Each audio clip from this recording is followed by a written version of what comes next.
কোচ ৰাজবংশী তৰফৰ পৰা অট'নমাছ কাউন্সিলৰ পৰা আমাক যোগ দিৱসটো পালন কৰিব দিছে। ইভিনকি আমাৰ বঙাইগাঁৱত যাব দিছে। যি হওক মই ভাবিলোঁ যে মই য'ত আছোঁ, মই য'ত কাউন্সিলৰ হৈ আছোঁ, ইয়াৰে জাগাত মানুহখিনিক মই যদি অকণমান সুস্থ কৰি আনিব পাৰোঁ, সেইখিনি মোৰ কাৰণে ডাঙৰ। কাৰণ মই বঙাইগাঁৱত যাব পাৰোঁ। মই তাৰপিছত আমাৰ প্ৰিন্সিপালক সুধিলোঁ যে মই মোৰ নিজৰ জাগাত কৰিব পাৰোঁ না। তেখেতে ক'ল হা আপুনি পাৰিব, আপুনি কৰক।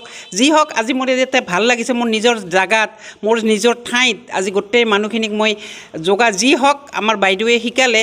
এইখিনিৰ পৰা মই ভাবিছোঁ মই আগন্তুক মই আৰু এসপ্তাহ হয়তো ট্ৰেইনিং দিম ইয়াৰে মানুহখিনিক। যিটো কামত আমাক বাইদেৱে ক'লে যে গোটেই যোগাৰ পৰা আমি গোটেই ভাৰতবৰ্ষ কেনে গোটেই ৱৰ্ল্ডতে যোগা আজিৰ দিনটো পালন কৰে। আৰু আমি এটা কথা জানো যে যোগা কৰা মানে আগৰ মানুহখিনি আমি সাধাৰণতে দৌৰা দৌৰি গাঁৱত কিমান কাম জাম এতিয়া কৰি আছিল, কিন্তু আজিকালি হৈছে খোৱা খাদ্য ভেজাল। তাৰ প্ৰতি আমাৰ মানুহখিনি আজিকালি টাউনৰ মানুহখিনি কিন্তু গোটেই ঘৰতে থাকে, বিশেষ কৰি মহিলাখিনিতো কোনো কামেই নাই।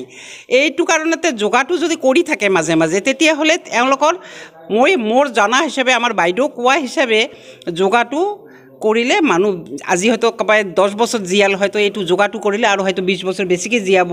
এইখিনিয়ে আমাৰ সুস্থ হৈ থাকিব পাৰে, এইটোৱে আৰু। তো মতামত আপুনি ভালেই কৈছে, এইটো কৰিব পাৰিলে ভাল। আমি সৰুৰ পৰা যিটো স্কুলত আমি এটা ক্লাছ হয়তো সেনেকৈ ল'ব পাৰোঁ যে যোগাটো আমাৰ ল'ৰা ছোৱালীক আমি শিকালোঁ। আজি মই যেনেকৈ মোক বঙাইগাঁও যাব দিছে, মই বঙাইগাঁৱত যাই তাতে মইহে কৰিম। মই ভাবিলোঁ না মই মোৰ নিজৰ জাগাত কৰোঁ। এনেকুৱা ইণ্টাৰেষ্ট যদি আমাৰ বাকী যিমান আমাৰ মানুহ আছে, যি হওক MLA, মিনিষ্টাৰ, কলেজৰ প্ৰিন্সিপাল, আপোনাৰ অফিচৰত যদি DCO যদি এইটো ভাগ লয়, আমি এটা কৰি ক্লাছত সেনেকৈ ল'ৰা ছোৱালীক সৰুৰ পৰা যদি শিকাই আনিব পাৰোঁ এটা ক্লাছ হিচাপে, সেইটোতো বহুত ভাল কথা। আৰু এখন সুস্থ সমাজ হ'ব এখন আমাৰ মাজত। কাৰণ আমি সৰুৰ পৰা যদি ল'ৰা ছোৱালীক আমি শিকাই আনিব পাৰোঁ, সেইটো সিহঁতৰ এইটো কি আজি আমি যেনেকৈ আমি ইয়াতে কৰিলোঁ, আমাৰ কিছুমান ব্যায়াম কৰোঁতে অসুবিধা হৈছে, আমি নোৱাৰোঁ, কিন্তু সৰুৰ পৰা কৰিলে আমাৰ ল'ৰা ছোৱালীকেইটাক আমি সুস্থ ৰাখিব পাৰিম। যোগাৰ আজিৰ দিনটো যে আমি কৰিম সেইটো নহয়, এইটো স্কুলত যদি আমি ল'ৰা ছোৱালীৰ পৰা আনিব পাৰোঁ বস্তুটো, তেতিয়াহ'লে বহুত ভাল হয়। মইতো এইটোৱেই বিচাৰোঁ যে স্কুল কলেজ স্কুলতে বিশেষ কৰি সৰুৰ পৰা আজি মই যিমান মোৰ গভৰ্ণমেণ্ট আছে, আমাৰ BJP গভৰ্ণমেণ্টে হওক, যি গভৰ্ণমেণ্টে হওক না কেনে, মই এটাই অনুৰোধ কৰোঁ যে এইটো বস্তু আমি একদম স্কুলৰ পৰা সৰু ল'ৰা ছোৱালীৰ পৰা এইটো এটা টাইম, আধা ঘণ্টা 1 ঘণ্টা এটা টাইম দি ল'ৰা ছোৱালীখিনিক সৰুৰ পৰা শিকাই আনিলে বস্তুটো বহুত ভাল হয়।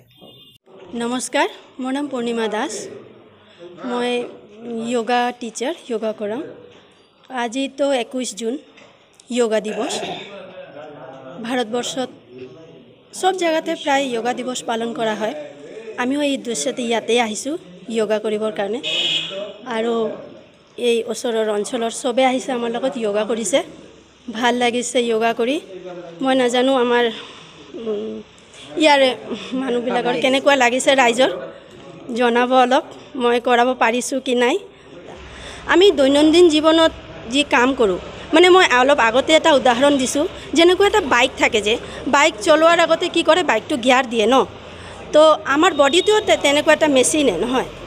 তো আমি যেতিয়া মৰ্ণিঙত উঠি য়োগা কৰোঁ, এক্সাৰচাইজ কৰোঁ, তেতিয়া আমাৰ বডিটো তেনেকুৱা গিয়াৰ দিয়াৰ নিচিনা হয়। তো আমাৰ বডি পুৰা দিন এনাৰ্জেটিক থাকে, কাম কৰাৰ ভাল এনাৰ্জি পাওঁ। সেইকাৰণে য়োগা চবকে কৰিব লাগে। এইখিনিয়ে। বেমাৰৰ উপকাৰ হয়? বেমাৰ কিমান বেমাৰ আছে, হাৰ্টৰ, এনেতো আমাৰ বাত, কফ, পিত্ত তিনিটা ৰোগ আছেই আমাৰ বডিত।